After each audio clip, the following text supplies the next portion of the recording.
Hello everyone, स्वागत है आपका द स्कॉलर्स यूट्यूब चैनल पर। आज हम अपनी क्लास करेंगे लेक्चर नंबर 21, जो कि वन वर्ड का होगा। 501 से लेकर 525 तक के वर्ड को, जो कि वन वर्ड है, उनको हम डिस्कस करेंगे। C3, C1 और C6 सीरीज़ तीनों की तीनों कंप्लीट हो गई है। तो अगर आप नए हैं और वन वर्ड पहली बार देख रहे हैं तो मैं आपसे रिक्वेस्ट करता हूँ कि ये तीनों सीरीज़ कंप्लीट करके आएँ, क्योंकि अगर आप इनको कंप्लीट करके आते हैं तो आप पाएंगे कि आपका 80% काम ऑलरेडी हो चुका है। आप वीडियो में भी इन चीज़ों को फील कर पाएंगे। चैनल के हाईलाइट आप देख सकते हैं, 25 वर्ड हम डिस्कस करेंगे और साथ में ही इनका जो हम पहले वर्ड कर चुके हैं, क्योंकि काफ़ी वर्ड इसमें सेम आते हैं तो उनका रिवीजन करेंगे। इससे अलग आप पीडीएफ्स के लिए सभी तरह की पीडीएफ्स, जो कि इन तीन सीरीज़ की भी आपको मिल सकती है, वन वर्ड की भी, और ईडीएम अभी हम स्टार्ट करेंगे तो उनका पेड एक्सेस के लिए आपको डिस्क्रिप्शन चेकआउट करना पड़ेगा। बाकी क्रक्स जो पीडीएफ होती है वो आपको टेलीग्राम चैनल पर मिल जाएगी। वीडियो स्टार्ट करने से पहले वीडियो को लाइक कर देना और चैनल को सब्सक्राइब कर देना। तो स्टार्ट करते हैं आज की अपनी वीडियो। वर्ड है हमारा 501, break up into small parts as the result of impact or decay. ठीक है, तो ये क्या कह रहा है? ब्रेक मतलब टूट जाना स्मॉल पार्ट्स में, है ना। As the result of impact or decay मतलब कि डीके हो जाना, घटित हो जाना, विघटित हो जाना। तो इसका मीनिंग वैसे ईजी है ये वर्ड। डिसइंटीग्रेट हो जाएगा। इंटीग्रेट आपको पता होगा, इंटीग्रेट हमने करा भी रखा है, यानी कि समाहित होना, यूनाइट होना। एसिमुलेट यानी कि आत्मसात करना। ठीक है, तो उसमें डिस लगा देंगे तो वो हो जाएगा विघटन, है ना। तो इंटीग्रेट मतलब कि समाहित करना, उसमें डिस लगा देंगे, डिसइंटीग्रेट यानी कि विघटित करना हो जाएगा। वर्ड हमने करा रखा है इंटीग्रेट, तो उसी से रिलेट करेंगे C1 के 754 पर, जो कि रहा ये, है ना। और इससे अलग जैसे एसिमुलेट है, हमने नहीं कराया है, तो इसमें देखो मिलाते आ रहा है, मिलाते। तो आत्मसात करना और मिलाना अपने आप में, ठीक है, ग्रैब करना, तो वो यहीं से आप मिलाना को रिलेट कर सकते हैं, मतलब ये आत्मसात। तो ये भी वर्ड आपके लिए दिक्कत नहीं करेगा। सेपरेट तो इजी हो ही जाएगा, है ना। डिसइंटीग्रेट मैंने आपको बताया, इंटीग्रेट से रिलेट करेंगे, उसमें डिस लगा देंगे। मतलब कि इंटीग्रेट का मतलब होता है समाहित करना, जोड़ना किसी चीज़ को। डिस लगा देंगे तो वो क्या हो जाएगा? ब्रेकअप हो जाएगा और डीके हो जाएगा। नेक्स्ट वर्ड देखते हैं। हमारा नेक्स्ट वर्ड है causing A mood off gloom and depression. Gloom को हमने ग्लम से रिलेट कर रखा है, मतलब कि गुलाम लोग उदास रहते हैं, तो उदास इसका मीनिंग हो जाएगा। और डिप्रेशन तो हो ही जाएगा, ये भी उदासी से रिलेटेड हो जाएगा, तो इसका मतलब होता है डिसमल। डिसमल यानी कि निराशापूर्ण। ठीक है, तो ये भी हमने C1 के 434 पर कर रखा है। 434 पर वर्ड था डिसमल, जो कि C1 का है। निराशाजनक ट्रिक बनाई थी दिस मॉल, जो शॉपिंग मॉल होते हैं, दिस मॉल ने, यानी कि इस मॉल ने निराशाजनक परफॉर्मेंस दी थी। तो निराशाजनक हो जाएगा ग्लूमी, मैंने अभी आपको बताया। रिजेक्टेड भी इजी हो जाएगा। और इससे अलग तो सभी मुझे इजी वर्ड दिख रहे हैं, जो कि हैं चीयरफुल इजी है, इंटेलिजेंट इजी है, lively, bright, animated, positive, pleasant, ये सभी इजी वर्ड हैं, तो वर्ड हमारा इजी हो जाएगा। नेक्स्ट देखते हैं to throw an event into confusion or disorder. तो डिस्टर्ब हो जाएगा, डिस्टर्ब भी इजी वर्ड है, मतलब कि तितर बितर करना।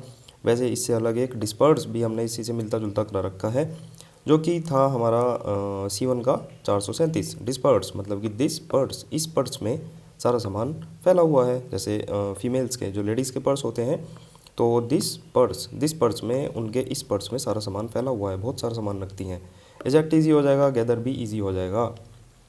ठीक है, तो यहाँ पर कन्फ्यूजन और डिसऑर्डर हो रही है किसी चीज़ की, तो डिस्टर्ब हो जाएगा, यानी कि तितर बितर करना। अगेन ईजी वर्ड है, कुछ भी दम नहीं है इसमें। नेक्स्ट वर्ड है 504, ए रेंज ऑफ डिफरेंट थिंग्स। तो डाइवर्सिटी, अगेन डाइवर्सिटी बहुत ज़्यादा इजी वर्ड है, बचपन से पढ़ते आ रहे हैं। और इससे रिलेटेड ही एक वर्ड है एक्लेक्टिक, हमने कर रखा है एक्लेक्टिक। इलेक्ट्रिक को इसमें रिलेट किया था हमने। इलेक्ट्रिक जो बिजली होती है विभिन्न स्रोतों से बनती है, तो एक्लेक्टिक का मतलब भी हो जाता है डाइवर्स, यानी कि विभिन्न स्रोतों से बनना या फिर चुनना। ठीक है, रेंज ऑफ डिफरेंट थिंग, तो ये हो जाएगा मतलब कि डाइवर्सिटी, इजी वर्ड हो जाएगा। नेक्स्ट वर्ड है one thing that can be divided. तो डिविजिबल हो जाएगा, यानी कि भाज्य।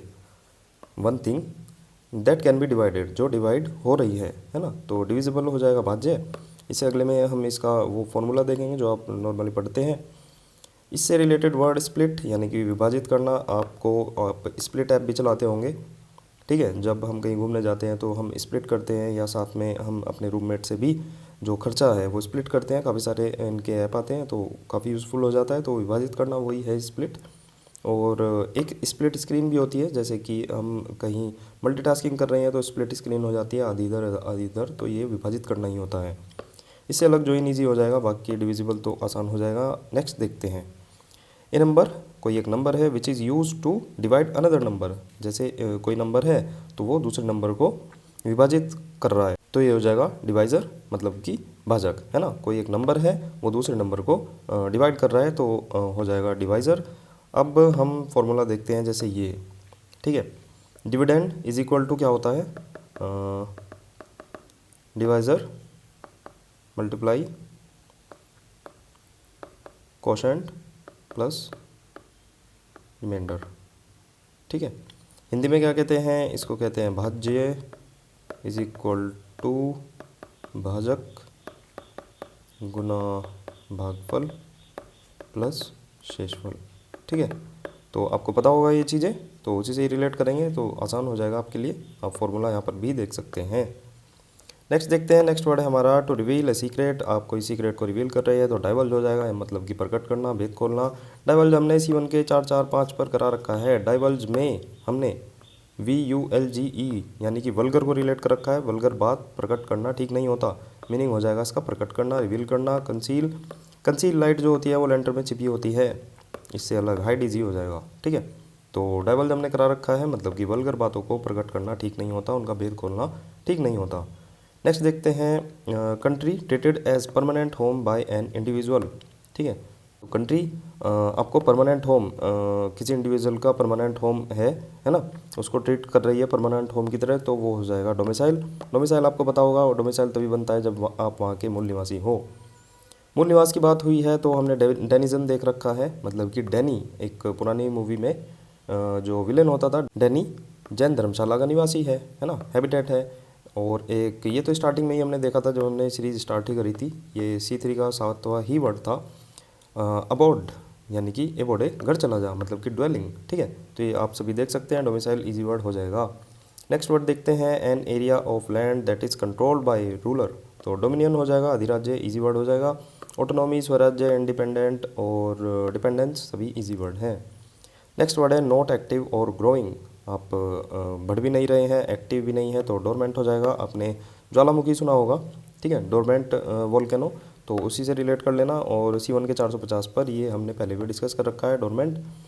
इनएक्टिव हो जाएगा, और एक्टिव भी इजी वर्ड हो जाएगा। इसी से रिलेटेड एक वर्ड होता है एबेंस, ठीक है। C1 का 7वां वर्ड था एबेंस। अब यहाँ से आप देख सकते हैं, अब यहाँ से ठहर कर चलो, मतलब कि ठहरना। इनएक्टिविटी हो जाएगा, सस्पेंशन हो जाएगा, कंटिन्यूएशन तो इजी ही है। Next word, a large bedroom for a number of people in A school और इंस्टीट्यूशन, तो ये हो जाएगा डॉर्मेटरी, यानी कि शयनागृह। अब आप रेलवे स्टेशन पर तो गए होंगे, ठीक है, या फिर कहीं भी होटल वगैरह, या फिर कहीं हिल स्टेशन पर, तो वहाँ पर डॉर्मेटरी होती है। तो आप देख सकते हैं यहाँ पर नीचे भी बेड हैं, तो कुल मिला के एक हॉल होता है, वहाँ पर कई सारे सिंगल बेड रहते हैं। ऊपर भी बेड है, तो कई सारे सिंगल बेड हो जाते हैं, जिसमें एक ही रूम में काफ़ी सारे लोग वे सो सकते हैं, ठीक है। तो ये होता है डॉर्मेटरी। और तो आप इसको, मतलब यहाँ पर स्कूल और इंस्टीट्यूशन की फॉर्म में है, तो वही हो जाएगा शयनागार, या फिर शयनागृह भी कह सकते हैं। तो आप रिलेट कर सकते हैं, आसान है, रेलवे स्टेशन पर भी आपने देखा होगा, या फिर आप कभी ना कभी तो रुके ही होंगे। नेक्स्ट वर्ड है सिचुएटेड ऑन बैक, मतलब कि पीठ संबंधी, बैक से संबंधी हो जाएगा डोर्सल। इसमें डोर को रिलेट करेंगे, जो कि होता है हमारा गेट। साल, एक साल का ट्री होता है, साल का पेड़, काफ़ियों को पता होगा आपको। डोर जो गेट है वो साल की लकड़ी का हमने पिछली तरफ लगा रखा है। आपका कोई मकान है, फ्रंट गेट ये हो गया और बैक गेट कहीं पीछे है, तो आप क्या कह रहे हैं, आपने ये तो लोहे का लग गया, ठीक है, फ्रंट पे, या स्टील का लग गया, पीछे आपने लकड़ी का गेट लगाया जो कि था साल का। तो डोरसल मतलब कि डोर जो हमारा गेट है वो साल की लकड़ी का हमने पिछली तरफ या फिर पीछे की तरफ लगा रखा है, पीठ संबंधी। एक इसी से रिलेटेड वर्ड था पोस्टीरियर, इसमें पोस्टर को रिलेट कर रखा है। पोस्टर पिछले वाला ही बढ़िया था। आप एक आर्ट गैलरी में गए थे, काफ़ी सारे पोस्टर लग रहे थे वहाँ पर, तो आप देखते जा रहे थे, तो आप यहाँ पर आकर आपने कहा कि पोस्टर जो है वो पिछले वाला ही बढ़िया था। तो पोस्टर, पोस्टीरियर में पोस्टर को रिलेट करेंगे, पिछले वाला ही इसका मीनिंग हो जाएगा। यहाँ पर डोरसल आया है, मतलब कि डोर जो गेट है वो साल का हमारा पिछली तरफ लगा हुआ है। नेक्स्ट वर्ड है हमारा इंक्रीज देयर कमिटमेंट, तो डबल डाउन हो जाएगा। डबल डाउन मतलब डबल आ रहा है तो किसी चीज़ का मतलब डबल हो रही है, दुगना प्रयास कर रहे हैं, दोहरा दांव लगा रहे हैं, तो डबल से आप रिलेट कर सकते हैं। एंडेवर इजी हो जाएगा, मतलब कि प्रयास, अटेम्प्ट, एफर्ट, स्ट्राइव, स्ट्राइव, ठीक है। ट्रिक नहीं बनाई है, मैं आपको बता देता हूँ, स्त्री वे प्रयासरत हैं। छोटी सी ट्रिक है, आराम से आपको याद भी हो जाएगा। कीवर्ड में इसमें देख सकते हैं स्त्री और वे, इतनी आसानी से वर्ड आपको याद हो जाएगा, स्त्री और वे। ठीक है, स्त्री वे प्रयासरत हैं, तो ये भी आप याद कर सकते हैं। बाकी एस्पायर ईजी हो जाएगा, वेंचर तो ईजी हो ही जाएगा, मतलब कि साहसिक कार्य करना, लेजीनेस भी ईजी है। नेक्स्ट देखते हैं, नेक्स्ट वर्ड है a heavy fall of rain that often start suddenly. Suddenly वो धीरे धीरे, हैवी फॉल ऑफ रेन हो जाता है मतलब कि बारिश गिरने लगती है सडनली। डाउनपोर हो जाएगा मतलब कि मूसलाधार बारिश। अब इसमें डाउन आ रहा है मतलब कि नीचे आना, और पोर का मतलब होता है बहना या फिर उड़ेलना। ठीक है, तो एकदम जो बारिश है वो बहने लगी है, मतलब उड़ेलने लगी है, या फिर बारिश का पानी उड़ेलने लगा है। डाउन मतलब नीचे की ओर, तो डाउनपोर हो जाएगा मूसलाधार। तो वर्ड को ही आप ब्रेक करके उसी से ही मीनिंग निकाल सकते हैं। डाउनपोर वैसे सुना भी होगा, कॉमन ही वर्ड है ये, मतलब डेली लाइफ में भी कभी कभी यूज़ हो जाता है। नेक्स्ट वर्ड है a game in which no one wins. Draw हो जाएगा, इजी वर्ड है, कोई भी इशू नहीं है इसमें, टाइम नहीं वेस्ट करेंगे। The nest of squirrel typically in the form of A mass of twigs in a tree. Twigs word आया है। ट्विग्स का मतलब होता है जो स्मॉल टहनी होती है या फिर डंडियाँ होती हैं, छोटी छोटी घास फूस होता है ना वो। मास मतलब कि इकट्ठा करना, उसको गैदर करना, किसको, स्मॉल टहनी को, डंडी को, घास फूस को ट्री के ऊपर, गिलहरी। ठीक है, तो ये हो जाएगा ड्रे। ड्रे होता है गिलहरी का घोंसला। अब ड्रे को हम ड्राई से, इसमें मान लो ई हटा दो तो ये बचेगा ड्राई, तो हम क्या कहेंगे, ड्राई होता है गिलहरी का घोंसला।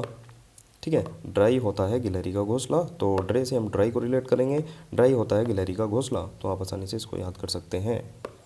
नेक्स्ट वर्ड है light rain falling in small drops, तो ड्रिजल हो जाएगा। ड्रिजल हमने C3 के 311 पर करा रखा है। कीवर्ड बनाया था इसमें ड्राई जल। ड्राई जल, ड्राई में मतलब जो सूखा पड़ जाता है, ड्राई में जल की बूंदाबांदी की बहुत ज़्यादा ज़रूरत होती है। खेत भी होते हैं तो वहाँ पर भी काफ़ी जगह जो स्प्रिंकलिंग मेथड यूज़ किया जाता है, जहाँ पर बूंदाबांदी की जाती है, तो ड्राई में मतलब सूखे में जल की बूंदाबांदी की ज़रूरत पड़ती है। स्प्रिंकल तो ईजी हो ही जाएगा। नेक्स्ट वर्ड है मैनिया फॉर ट्रैवल, तो इसका जो मीनिंग होता है, मतलब होता है, ड्रोमोमेनिया होता है मतलब कि यात्रा की धुन लगना। डॉक्टर को रिलेट करेंगे, रोम को रिलेट करेंगे, और मैनिया तो पागलपन हो ही जाता है। डॉक्टर, अब देखो जैसे ये रोम है, रोम का मतलब आपको पता होगा, मतलब कि घूमना, इधर उधर टहलने वाला, या फिर आप इसको रोम से भी रिलेट कर सकते हैं जो कि है कंट्री। ठीक है, तो जो डॉक्टर है, हमारा जो डॉक्टर है वो रोम कंट्री में घूमने का उसको पागलपन है, घूमने का पागलपन है, मैनिया है। डॉक्टर को रोम घूमने का मैनिया है। ठीक है, या फिर यहाँ पर आप स्लैश लगा लो तो रोम और घूमना एक ही बात होती है। डॉक्टर को रोम या फिर घूमने का मैनिया है, या फिर डॉक्टर को रोम कंट्री घूमने का मैनिया है, पागलपन है। तो आप वर्ड में से इसी में से निकाल कर ही इसका मीनिंग आसानी से रिलेट कर सकते हैं। इसी से अलग वेगाबॉन्ड हमने कर रखा है, जेम्स बॉन्ड का इंडियन जो वर्जन होता है वेगाबॉन्ड होता है, वो घूमता रहता है, आवारा घूमता है। ठीक है, ट्रैम्प हो जाएगा मतलब कि पदयात्रा। ट्रैम्प को भी हमने ट्रम्प से रिलेट कर रखा है। ट्रम्प घूम घूम कर चुनाव प्रसार कर रहा है, ये भी हमने रिलेट कर रखा है, आपने अगर पहले देखा हो तो आपको पता होगा। नेक्स्ट वर्ड है dry weather with no rainfall, हो जाएगा ड्रॉट, इजी हो जाएगा मतलब कि सूखा। इसी से अलग एक वर्ड हमने कर रखा है एरिड, इसमें अरी को रिलेट किया था और डी से डेजर्ट को रिलेट किया था। अरी डेजर्ट भूमि पर क्यों काम कर रही है, जैसे गांव में अपनी मम्मी को कहते हैं या किसी फीमेल को कहते हैं अरी डेजर्ट भूमि पर क्यों काम कर रही है, तो डेजर्ट मतलब कि ड्राई, सूखा, वेट इजी हो जाएगा, फर्टाइल भी इजी हो जाएगा। नेक्स्ट देखते हैं, नेक्स्ट वर्ड है a herd or flock of animals being driven in a body, तो ये हो जाएगा ड्रोव। ड्रोव, ध्रुव से हम ध्रुव को रिलेट करेंगे। ठीक है, ड्रोव मान लो कोई अंग्रेज है ना, फॉरनर है, उसको कहेंगे कि ध्रुव बोल के दिखा। ठीक है, तो वो कहेगा ड्रोव, है ना, ड्रोव। थोड़ा सा आप समझिए मैं क्या कहना चाह रहा हूँ, वो ध्रुव को ड्रोव बोलेगा पक्का। तो ड्रोव से हम ध्रुव को रिलेट करेंगे, ध्रुव के पास जानवरों का बहुत बड़ा झुंड है। हर्ड, फ्लॉक, ठीक है, तो ये झुंड है, ध्रुव के पास जानवरों का झुंड है। ड्रोव से ध्रुव को रिलेट करेंगे, ध्रुव के पास जानवरों का झुंड है। नेक्स्ट वर्ड है हमारा कैपेबल ऑफ बीइंग बेंट और पुल्ड इनटू डिफरेंट शेप्स। अब देखो जैसे कॉपर मेटल है, रॉ फॉर्म में है, इसको हमने मतलब इसको बना दिया फैक्ट्री में ले जाकर, इसकी मेटलर्जी करके या काफ़ी चीज़ करके इसमें कॉपर वायर बना दिया, तो कैपेबल ऑफ बीइंग बेंट और पुल्ड इनटू डिफरेंट शेप, तो ये इस शेप से इस शेप में चला गया, तो ये हो जाएगा डक्टाइल। डक्टाइल का मतलब होता है तन्य। अब इसमें डक्ट को हम रिलेट कर सकते हैं, डक्ट का मतलब क्या होता है, डक्ट हमने करा रखा है, डक्ट का मतलब होता है नली का, कैनाल, ठीक है। डक को हमने इसमें रिलेट किया था। अब सुनो, पहले आप याद करो डक, अगर आपको नहीं पता है, भूल गए हैं, तो डक्ट को हम रिलेट करेंगे, इसमें डक रिलेट कर रखा है जो कि होता है बत्तख। डक नलिकाओं में घूम रही है, तो मीनिंग हो जाएगा इसका नली का। अब मैं समझता हूँ आपको डक्ट का मतलब पता लग गया होगा, जो कि कैनल होता है, नलिका होता है। डक्टाइल में डक को ही रिलेट करेंगे। डक्ट जो होती है, नलिका, कैनल, वो बहुत ज़्यादा फ्लेक्सिबल होती है, तन्य होती है, कोमल होती है, ठीक है। जो डक्ट होती है वो फ्लेक्सिबल, तन्य, कोमल होती है। तो इस तरह से आप वर्ड जो कि है डक्टाइल को तन्य या फिर फ्लेक्सिबल से रिलेट कर सकते हैं। डक्ट बहुत ज़्यादा तन्य होती है, फ्लेक्सिबल होती है, कोमल होती है। नेक्स्ट वर्ड देखते हैं। नेक्स्ट वर्ड है a contest between two people to settle a point of honour. तो ये हो जाएगा डुअल, यानी कि द्वंद्व युद्ध होना। डुअल से रिलेट करेंगे, डुअल लोगों में द्वंद्व युद्ध हो गया। डुअल का मतलब होता है दो, है ना, दो हो जाएगा, तो दो लोगों में, डुअल लोगों में द्वंद्व युद्ध हुआ। तो आप इस तरह से इसको याद कर सकते हैं, डुअल लोगों में द्वंद्व युद्ध हो गया। डुअल होता है द्वंद्व युद्ध, है ना। एक कंटेस्ट हो जाएगा, मतलब कि कोई प्रतियोगिता हो गई। कंटेस्टेंट होते हैं, आपको पता होगा, मतलब उसमें जो प्रतियोगी होते हैं, तो दो दो पीपल में हो गई। डुअल को रिलेट करेंगे, डुअल लोगों में द्वंद्व युद्ध हो गया था। Next word one who can't speak, dumb हो जाएगा। वैसे डम्ब हम मूर्ख की सेंस में भी यूज़ करते हैं कि ये तो मूर्ख है, वैसे गूंगा होता है डम्ब। अब मूर्ख की बात हुई है, वैसे इजी वर्ड है, डम्ब में कोई भी ट्रिक नहीं बनाएंगे। मूर्ख की बात हुई है तो हम कुछ एक वर्ड देखेंगे। डिमेंटेड हमने देख रखा है, डिमेट अकाउंट से रिलेट कर रखा है। डिमेट अकाउंट, ये डिमेट है, ठीक है। डिमेट अकाउंट लोगों को पागल बना रहा है, इडियोटिक बना रहा है, सेंसिबल इजी है। फैचुअस, फट्टू को रिलेट कर रखा है, FATU, देख सकते हैं। फट्टू लोग मूर्ख होते हैं, सिली होते हैं, रेशनल होते हैं, सेंसिबल इजी हो जाएगा। और ये है इम्बेसल, IMB, सिली। सिली, पहली बात तो इसमें सिली आप रिलेट अगर कर लें तो मूर्ख हो जाएगा। IMB सिली, यानी कि मैं मूर्ख हूँ। इडियट हो जाएगा। और फुलिश, डंस, डंस नहीं करा है, न्यू वर्ड है, अभी मैं बताऊंगा, एक बढ़िया ट्रिक है इसकी भी। इंटेलिजेंट तो इजी हो जाएगा, ठीक है। वर्ड है डंस, इसमें करेंगे दून से, जो देहरादून होता है, दून से बेवकूफ़ लोगों का सफाया किया जा रहा है, सफाया हो रहा है, भगाए जा रहे हैं, ठीक है। तो दून से, देहरादून से बेवकूफ़ लोगों का सफाया हो रहा है, तो आप बेवकूफ़ इसमें रिलेट कर सकते हैं। बाकी डम हमारा इजी वर्ड था, बाकी मूर्ख भी इसका मीनिंग होता है, गूंगा भी इसका मीनिंग होता है। Next word, something that is strong and last a long time without breaking or becoming weaker. कोई चीज़ है वो स्ट्रॉन्ग है और जो चलती है, लास्ट मतलब कि बहुत समय तक, लंबे समय तक चलती है, बिना टूटे और बिना वीक हुए, मतलब कि कमज़ोर हुए। ड्यूरेबल हो जाएगा, इजी वर्ड है, कोई भी ट्रिक नहीं बनाएंगे इसमें, बहुत ज़्यादा आसान है। और पेरेनियल हमने कर रखा है, पूरे को रिलेट किया था, एनुअल को रिलेट किया था, जो पूरे साल रहती है, 12 मासी होती है, तो पेरेनियल हो जाएगा। लास्टिंग ईजी है, टेम्परेरी, सीजनल भी ईजी हो जाएगा। लास्ट वर्ड है हमारा ए पर्सन, एनिमल और plant much below the usual height, dwarf. वैसे इसमें नहीं बता रखा है, लेकिन मैं आपको बताऊं, 328 C1 पर वर्ड था ड्वार्फ, जो कि हमने कर रखा है किससे, दवा से। कीवर्ड इसमें बन जाएगा दवा, देख सकते हैं आप, ठीक है। ट्रिक इसमें थी हमारी दवा दो इस बोने को, दवा दो इस बोने को, तो बोने इसका मीनिंग हो गया था, ठीक है।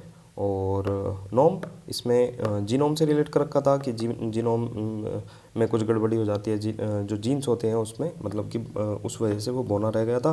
ड्वार्फ मतलब कि दवा दो इस बोने को, तो ये भी हो जाएगा। बाकी वीडियो लाइक कर देना और चैनल सब्सक्राइब जरूर कर देना। PDF के लिए आप डिस्क्रिप्शन को चेकआउट कर सकते हैं। बाकी वीडियो शेयर भी कर सकते हैं। मिलते हैं नेक्स्ट वीडियो में। Thank you for watching. मिलते हैं नेक्स्ट वीडियो में नए 25 वर्ड के साथ। Bye bye.